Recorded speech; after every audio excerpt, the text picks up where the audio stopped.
Hi, thanks for joining us. It's June 6th and time for another garden tour. Let's have a look and see how things are progressing. So welcome to North Scotland. Welcome to the Far North Food Forest.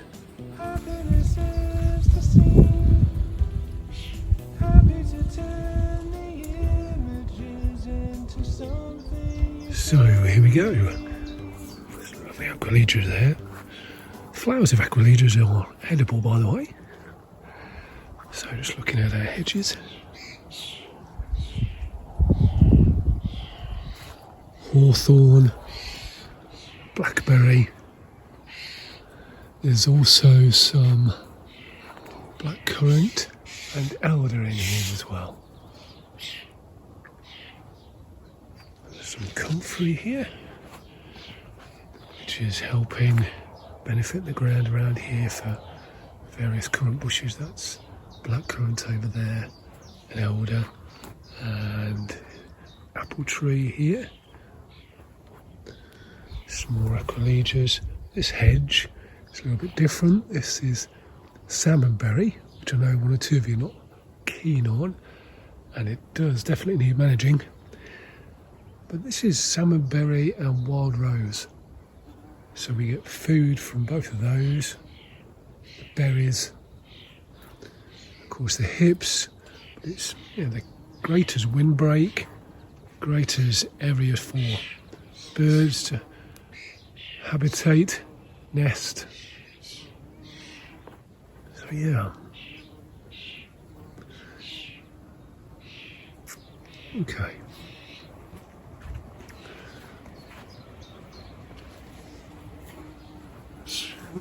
Some good bees. Lots of carver bees here. So this is a plum tree.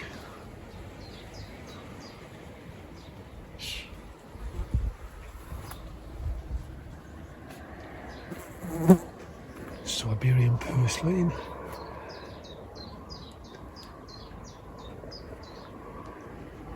Down below, can't see it very clearly from here, some sweet cicely. So this Russian vine you can see coming on here, which gives us great protection from the wind on the west side, but we do have to make sure we keep it back from taking over the apple tree and the plum tree here. So across a small bridge.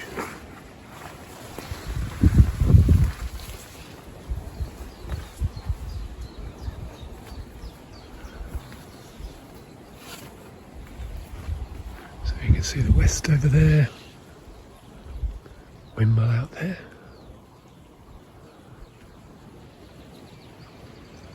The plum tree. And this area here is a windbreak area.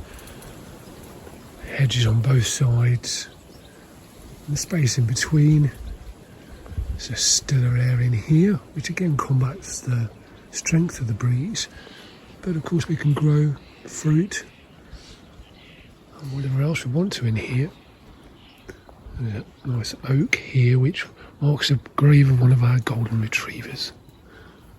A little bit of a dead hedge here. An intentional dead hedge, just to support the hedge on the outside.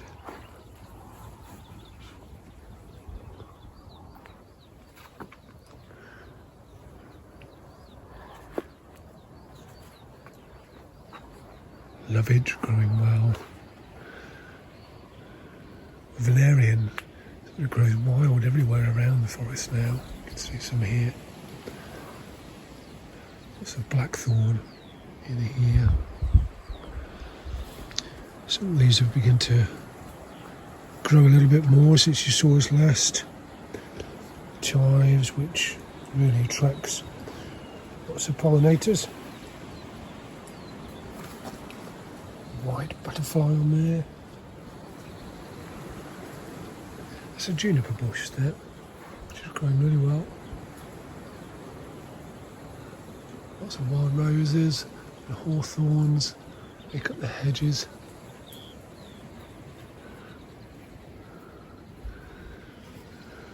Just working on this area down here. Some more valerian. The flagarises have just come out today. So good timing. Flagarises, which are great for cleaning up your excess nitrates.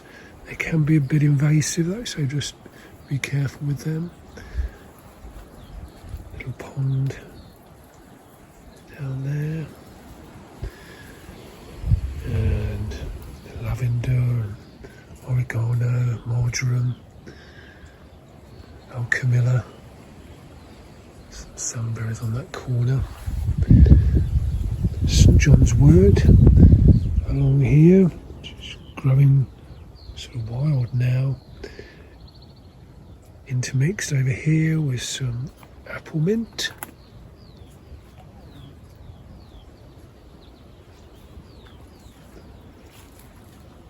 More Camilla.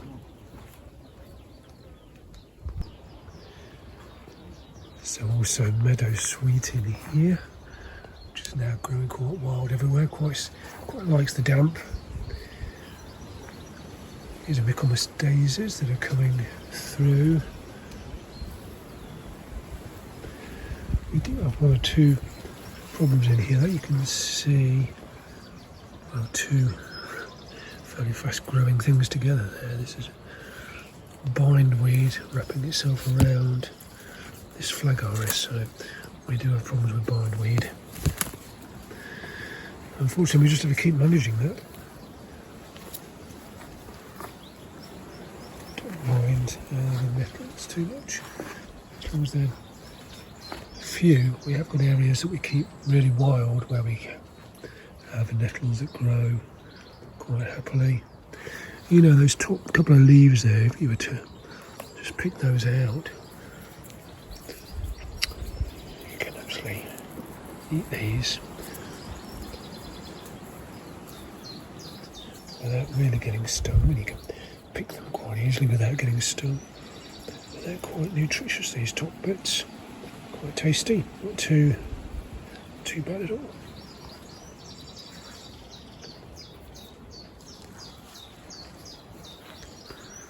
Okay, so let's move through some meadow sweet, raspberries. So you do have to get used to your garden being not quite as tidy as you would perhaps have made it in the past. A forest garden eventually becomes quite wild, and you really want it to be. You're seeding in different places.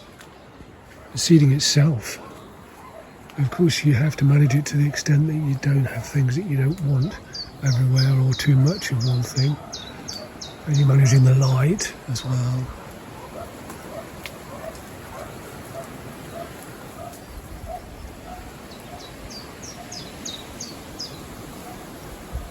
I think that's a chiff-chaff. Now I think I've never heard of chiff-chaff here before. So that's the progress of the forest, I suppose. The environment is bringing in birds that we've not seen here before. I'm pretty sure that's a chiff-chaff. I may be wrong.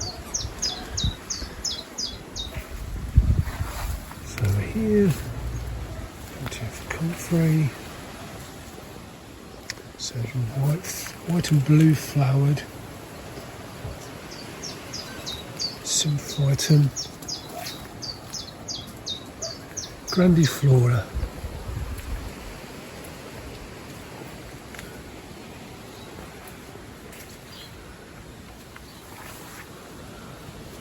so lots of hawthorns, which we allow to grow this time of year so we get the flowers come maybe a little bit later than the area that you live in.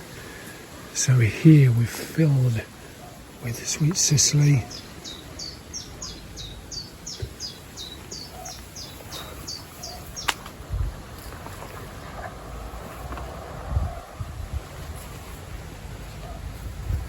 And now this garlic mustard is starting to come to seed here, and it will grow everywhere. But at the moment I don't mind it.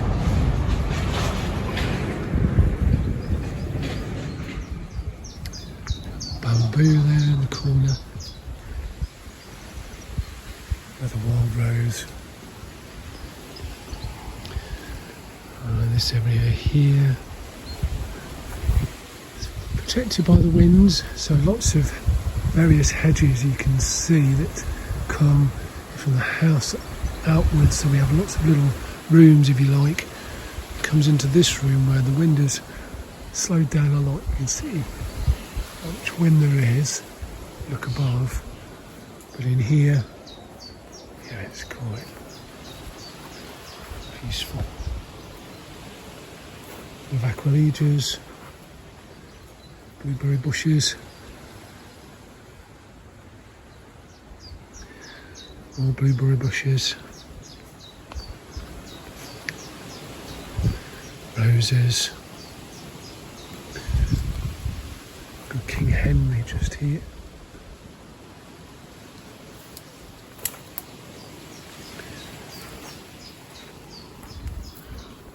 Creeping Jenny, you can see there.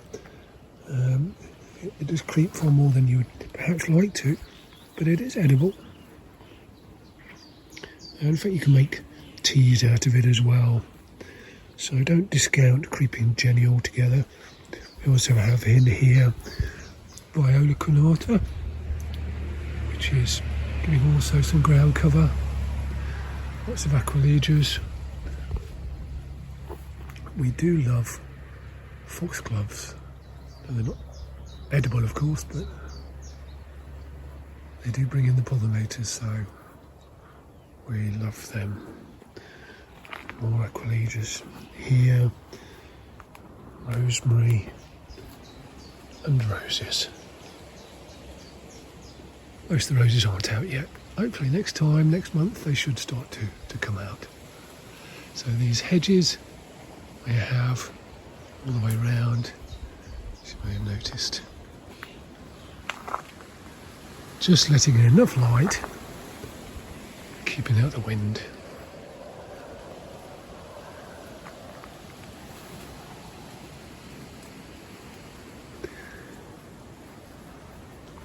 So through here, there's a dogwood. It's an area that we're clearing just here. This area is going to be where we have compost heaps. We've moved it, so we're going to have an area of compost heap here. So at the moment, it's in a state of disrepair. There is a nice apple tree growing in there. Some wild cherry. Spirea, which is a great windbreak. It does grow everywhere here. So it grows at the moment. We're happy for it to grow as long as it doesn't go in the places we don't want it to, and then we have to manage it. And that area up there is where our chicken tends to roost at night. There's a willow and some alders. So we have the alder trees coming in here. And then this part of the garden is set out in a spiral, which this is the path that leads into it. So we've had quite a bit of rain still, so you can see the rain has filled these ditches. But making sure that these gooseberries over here are dry. So this gooseberry patch, we have some self-heal down there. Self-heal and bugle, I think, in this area that are acting as ground cover. Some jack by the hedge. And see the gooseberries starting to come. Just in the background, hazel. And up above, an alder tree. On the edge of this ditch, we have mints running all the way down here.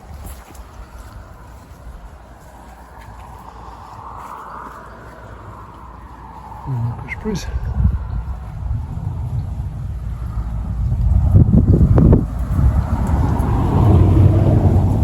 Summer berries.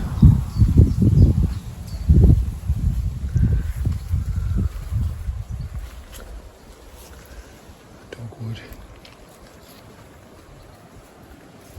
Coming onto the path.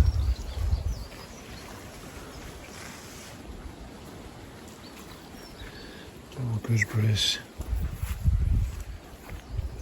In here there's lots of mint coming, sweet cicely, gooseberries, chives, more chives, and daylily just there, corner.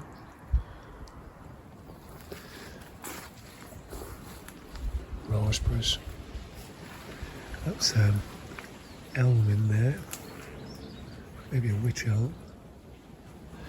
Sweet cicely. Here we have an whole area of potatoes. Just coming through.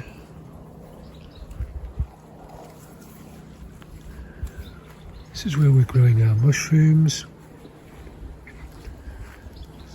They should hopefully appear in August on those willow logs.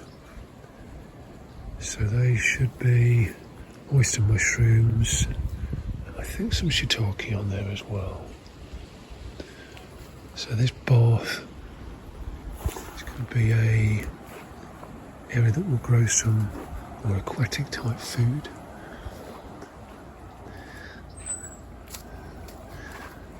All of these raised beds are still progressing towards activity. We've taken everything out of them, so now they're just weeding over, as it were. So these are going to be areas where we grow, start off trees and shrubs. These particular raised beds, and then as you move around, you'll see the different 7 layers of a food forest being grown in each of them. So we can either take it out into the forest, or if it's not suitable, then we'll need to put that somewhere where it can survive, right in the centre of the garden. Okay.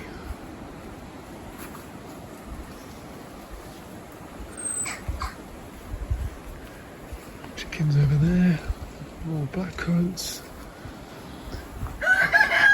Definitely have a problem with creeping buttercup here. So that's a continual management problem. Gooseberries, daylilies, apple trees here. Rowan behind it, a little rowan. And these areas are trying to overcome the buttercups, but they're struggling a little bit, so we have to do a bit more work in here, I think. So there is some rhubarb in here, and some comfrey, blackcurrants, sunberry. Actually giving us some protection, that sunberry, for the time being. We'll leave it there.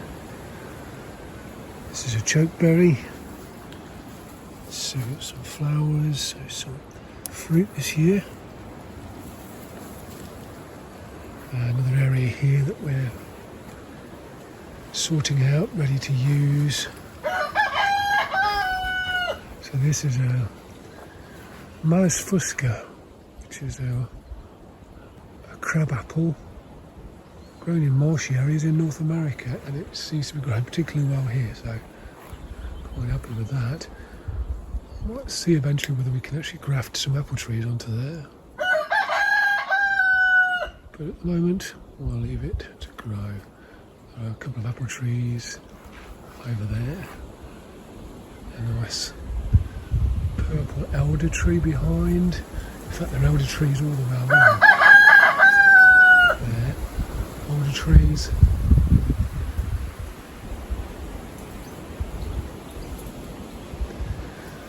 And rows and rows of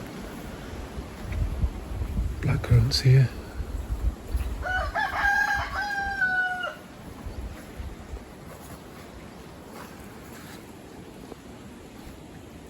Kale,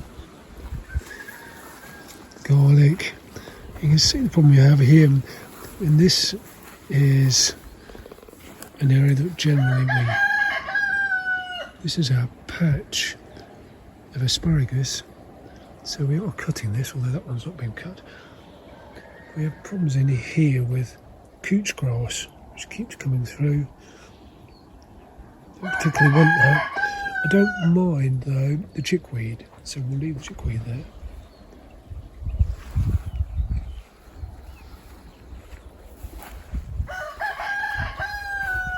So raspberries in here.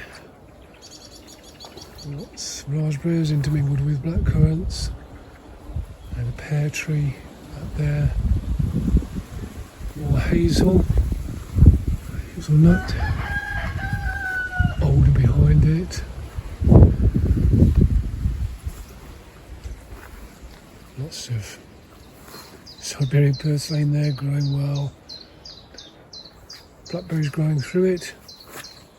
Also some broad beans growing through it, quite happily growing in the wild, as it were. And if they didn't, we have some in our raised bed here. So in this first raised bed, as I said last time, we tend to have a mixture of annuals, some ground cover. We've got some strawberries that are growing in there, and some root vegetables. Our climbers are scattered around, although of course this tree here, this willow tree which broke up, we've filled the space with strawberries and nasturtiums which will climb up this tree.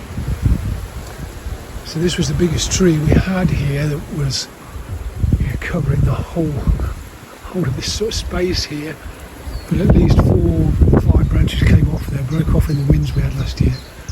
So we've left the 2 on, for habitat, bit of shade, and in the centre now we've created a little area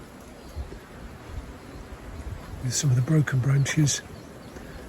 It gives some extra support to those branches that are there already, so hopefully they'll last a little bit longer.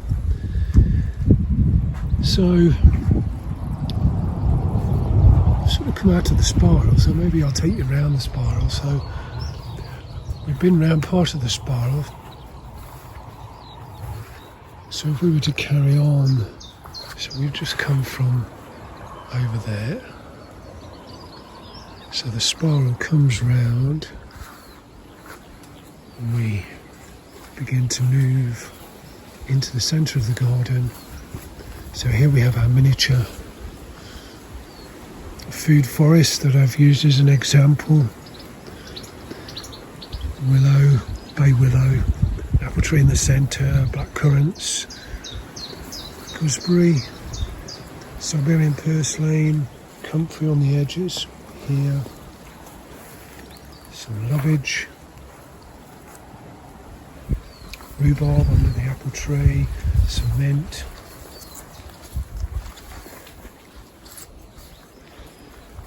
sweet cicely, chives, strawberries,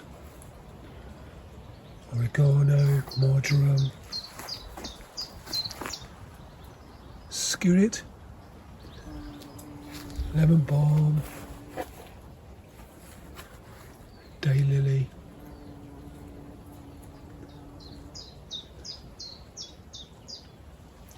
and down there there's some viola, ganata.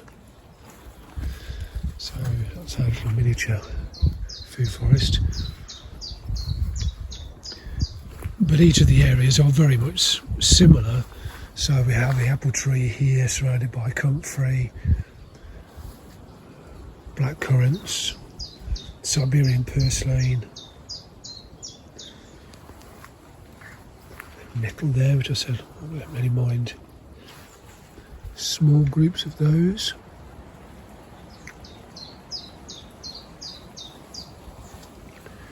Meadow sweet as well in there. Some more blackcurrants.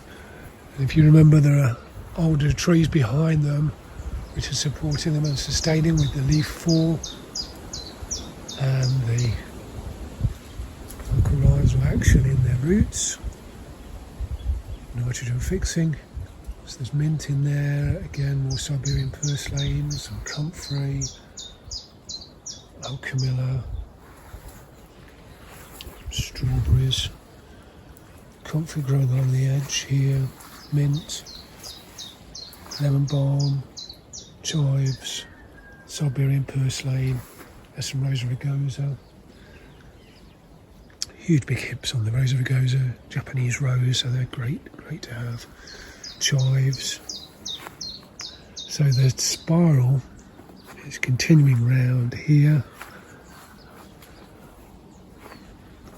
And the spiral helps us remember to take our time in the garden, not just rush around. I know there's lots of work to do, but to enjoy the garden. So the spirals help us to do that. Let's slow this down a little bit, help us to take more in.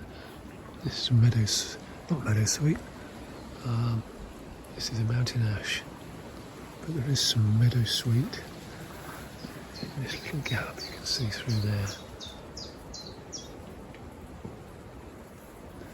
There's chestnuts, so we've come back round to the gooseberries that we passed earlier. We're on the other side now, and the potatoes. So we walk, continue on this path. So it's still quite wet in here. A lot of rain recently. Past the potatoes again. The logs with mushrooms on.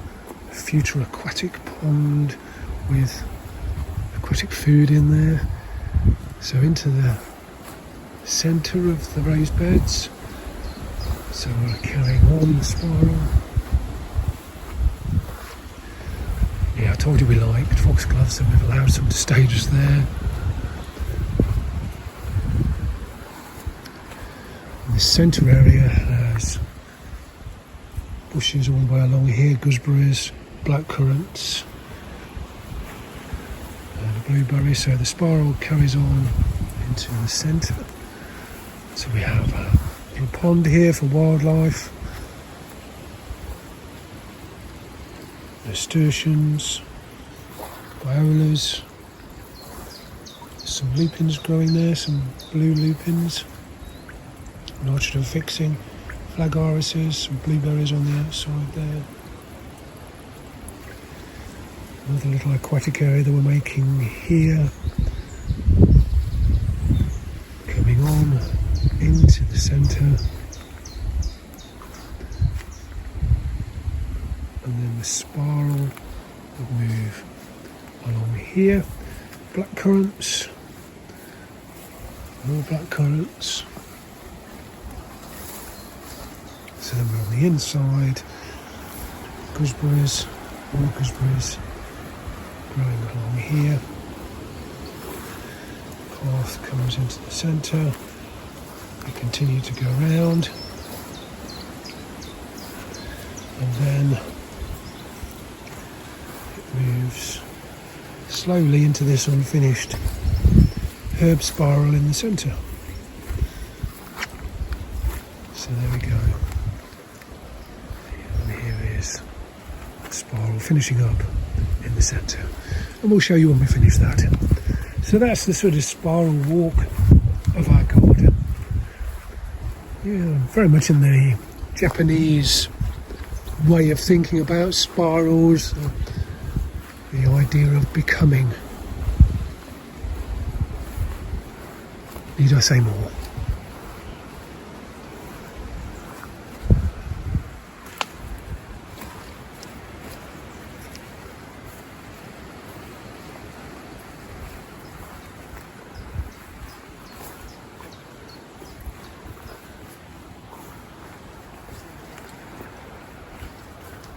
So, come across a little bridge here. A recreational area here. So ditch, again, just to make sure we get enough drainage. Full of blackberries.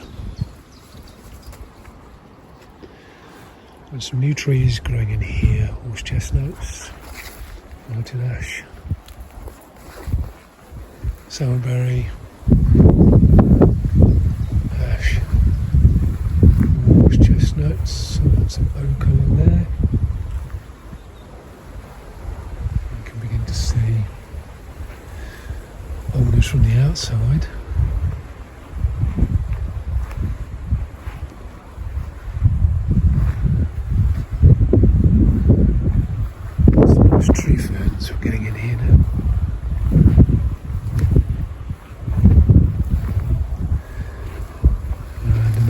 bridge that takes you over to where the chickens live in the winter.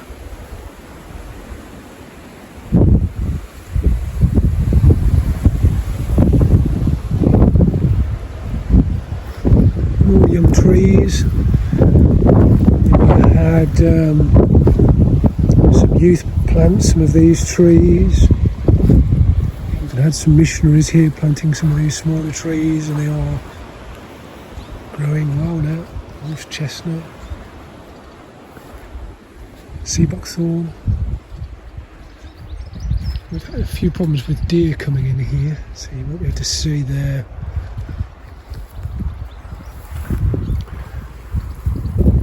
Stripped this, and what they do is they strip it right the way around the tree itself, so that would eventually die, but actually it hasn't been stripped entirely, so this tree might actually just survive on that piece of the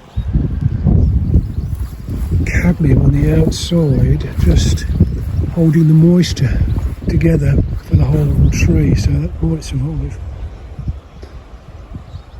I've just marked some of these trees actually just to show which ones have been damaged. So out there, horses live, rock of maize, and again more trees growing on the outside here. There's a little oak just here, missed, there we go. Oak trees growing here.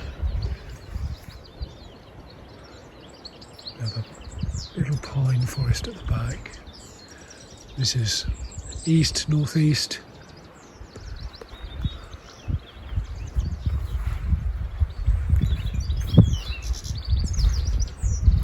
Some more of those young trees that we had, so youth and young adults, set them a challenge. And we promised to grow trees for them, so we did. And these trees are now growing up. They were tiny little things when we first planted them.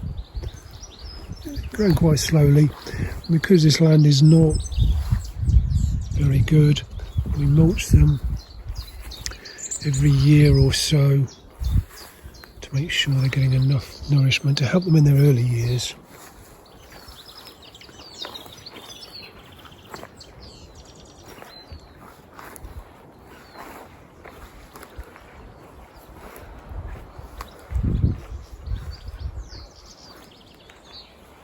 So you can see through here into the next field, which has a spiral in there, which I'm creating a forest spiral garden. So it'll be a forest garden set within a spiral, again with the same idea of having those smaller shrubs on the inside, and those on the outside obviously taller, more protective, more feeding. So this is a spiral actually, this is a willow spiral, so you may be able to see. In fact, maybe I'll take you through it. Let's go. So this is a spiral maze.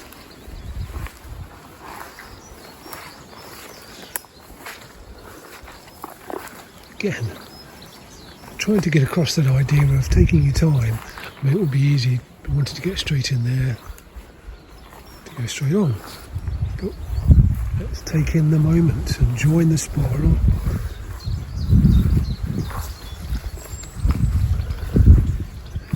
So, here we go.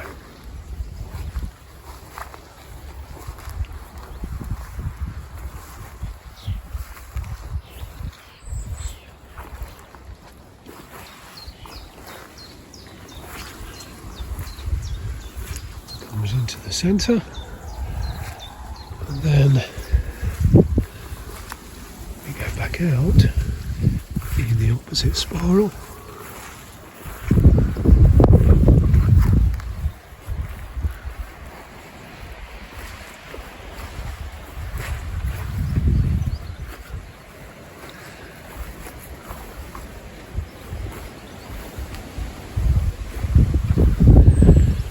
So it's good, I think, good to have, you've got a bit of space. It is about growing food, looking after yourself. It's also about looking after yourself mentally and spiritually and having a bit of fun.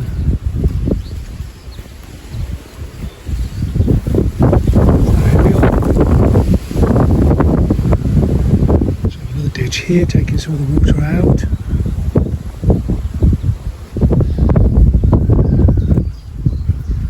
And here we are into the next spar. You can see this more clearly maybe.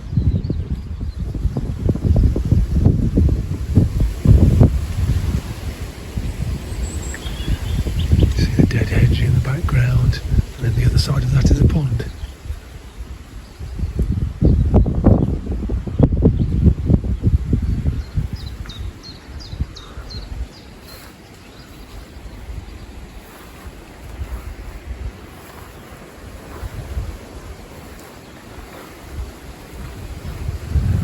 The outside hedges, these areas are just left to go wild. Yes, we even have docks, nettles in here. Don't mind that.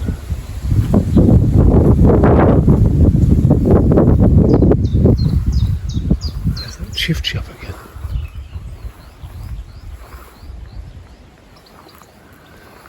So here we are, apple mint with some red currants, I think, here.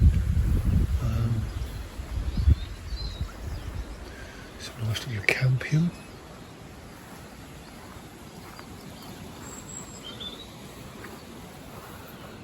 More salmonberry.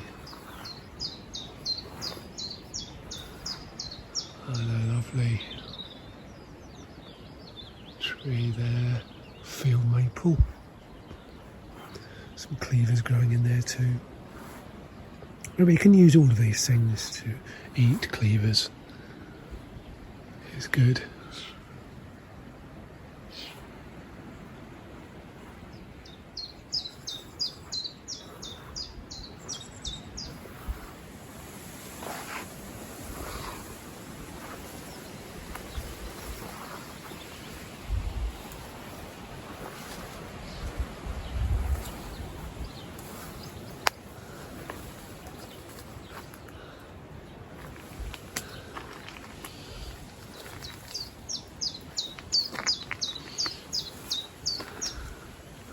Black currants and red currants. Fuchsia. Actually, that's some fuchsia just a minute ago. So fuchsia, just those beautiful little lantern type flowers, is edible. The fruits on those are edible. Make a fuchsia jam even.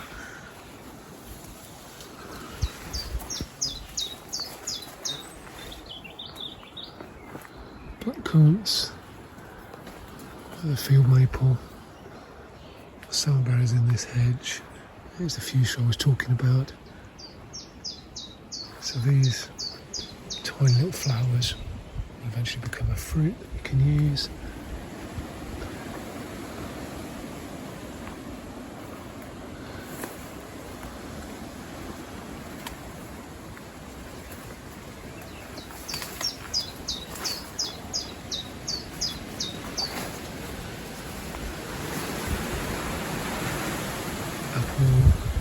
Apple tree, there's a pear tree and 2 plum trees in here as well. You see the apples have started off.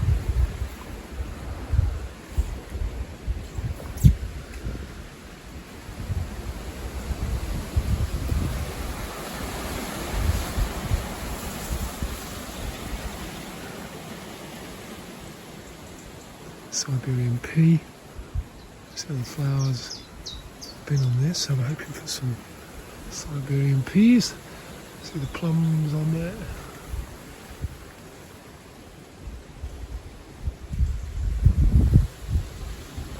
More blackcurrants. Remember the other side of that area that we're going to be using for our compost area. been a particularly good year for campion. I'm not sure if anybody else has noticed that. I was on a journey to Aberdeenshire. I've never seen so many campion flowers. And across here, right across our ditch.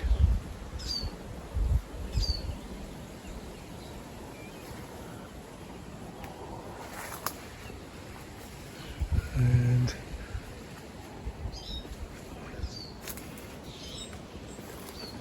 right across here. So, a pergola. And we have lime trees growing up there now. So this area, we put some seeds in there, but we had to put that down, the blue cover there, to stop the cats going in there. So we'll wait until they come up a little bit before we take that off. And the hop growing there, which eventually will go up into the tree there. I've heard that little bell, and that's one of our cats. So that's where there he is, it's Weasley. So we've had to give them bells because they keep bringing in animals. And that's the problem with having cats go outside, but we have to have cats really just to keep the mice down coming into the house. We put some bells on them to stop them getting birds for the time being. We might take them off in the winter. So there you go. So that's pretty much how the forest garden is growing at the moment. We've done a bit of a circuit. There are some areas on the outside. There's a little woodland walk that we could take you on, but for now, that's it.